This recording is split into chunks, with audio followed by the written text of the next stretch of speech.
Okay, so I swear, I was just about to leave for the library and I realized that I haven't talked about the books, or the book that I'm gonna return today. So I better do that, right?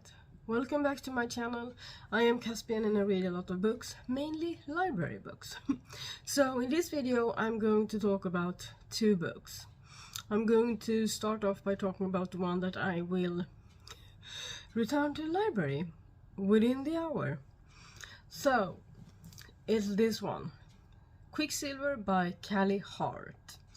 So, I read this quite a few days ago now, and I needed to sit with it before talking about it, because, you know, there's so many things going on. If I remember correctly, I gave this 4 stars. Because, because there were things that didn't really really didn't get along with. And the thing is, now that I want to talk about it, I barely remember anything. So I don't know if that is because I've read better books since then, or if it's just that forgettable, because I do want to read the next one. I'm actually, I think, going to pick up the second one in this series at the library today. I think that's the one waiting for me. So in this book we follow Ceres Fane, and she is living in this world where there are she lives in a world with humans and this undying queen. So the queen has basically made sure that there is a class system. You either live close to the core of the city, or you live in the outskirts, and the further out you live, the less you are worth, in a way. And we find out throughout this book exactly how horrible it is. And the world that Ceres Fane lives in has 2 suns but no moon, and the sun or the suns never truly sets, so it's horribly hot. It's a desert landscape, and water is very scarce, and they barter for steel and whatever they can do to be able to get water. And so one day she steals this golden gauntlet that she thinks that she can melt to have gold and barter for or buy water with. But it kind of goes south.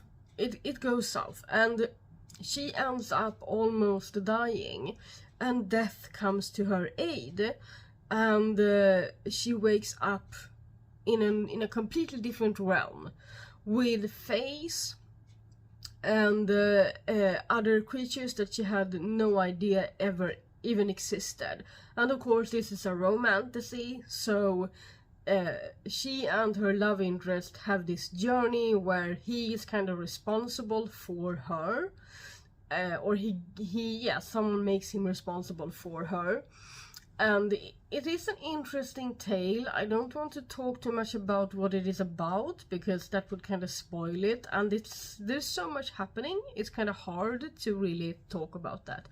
But I would say that my favorite character was neither of the main characters. It was one of the side characters.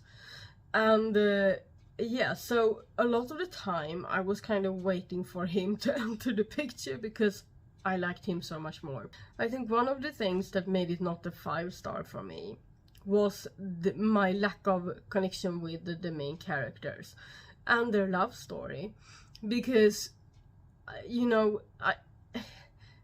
I just skimmed through when they were, you know, having a moment of any sort. I was like, here we go again, and I wanted to get back to the story. So just because I didn't connect with them and their relationship, I couldn't really understand it, and I couldn't, you know, when you read romance, there's most often, at least for me, one of the people that I can kind of relate to or understand and that sort of thing.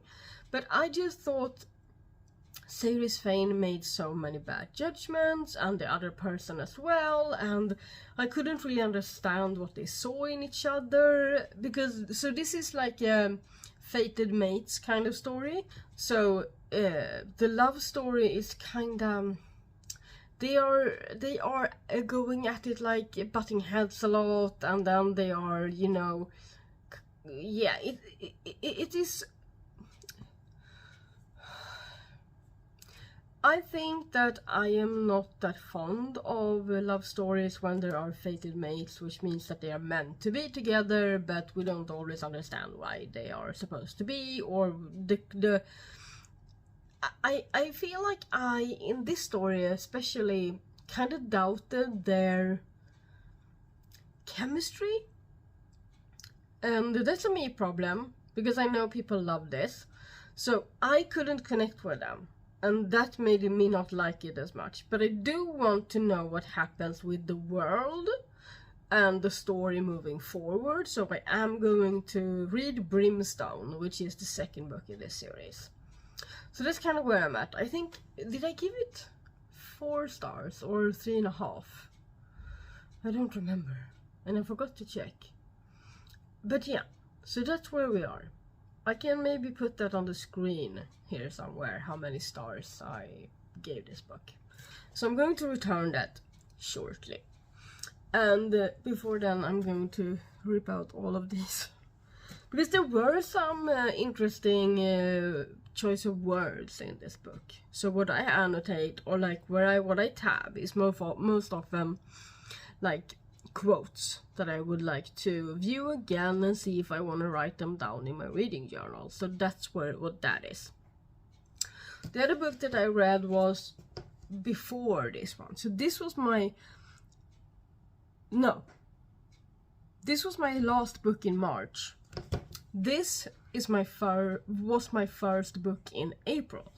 So this is Murder on the Eiffel Tower by Claude Izner. And this one I gave 2.5 stars, I think.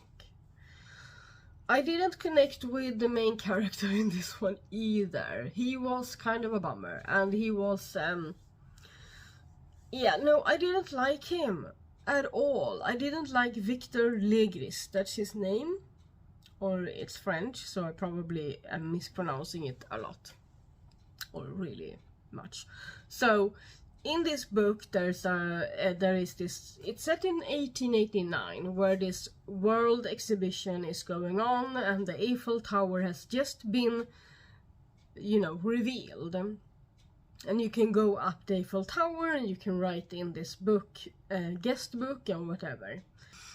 And we have Victor Legris, who is a bookstore manager, together with his friend. And his friend is called Kenji, and he's also a kind of a foster dad to him, because Kenji I think he lived with Victor and his mother, but they weren't together. But so he's been like a father figure to Victor, and when the mother died, he promised the mother to take care of Victor, and so they are really close. And so Victor and a bunch of friends of his that has started a newspaper that covers this reveal of the Eiffel Tower, goes onto the Eiffel Tower to celebrate the newspaper's 50th edition, and it's a daily newspaper. So they go up on the Eiffel Tower to celebrate, and when they do so, there's a murder happening. At first, everyone thinks this woman has just been stung by a bee, but, you know, the newspaper makes a whole deal out of it. And then the story in this is about this murder on the Eiffel Tower. And it's not the last murder in this book. There's several murders in this book that kind of happens in similar manners.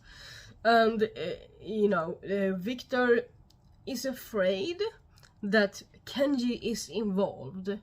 That's kind of where he starts off with this, trying to figure it out. And he also kind of falls for a woman that works on the newspaper.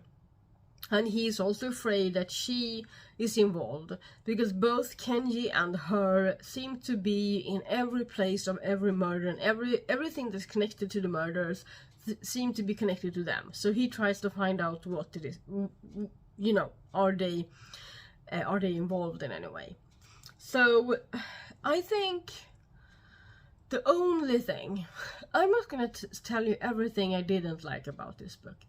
I can say that I didn't like the main character. I didn't like the writing style. I didn't like a lot. What I did kind of like, I don't know if I liked it, but what kept the story moving was definitely the murder. If it hadn't been for the murder, I wouldn't have read the book past page 70. It's about 300 pages, I think. No, 270, around there.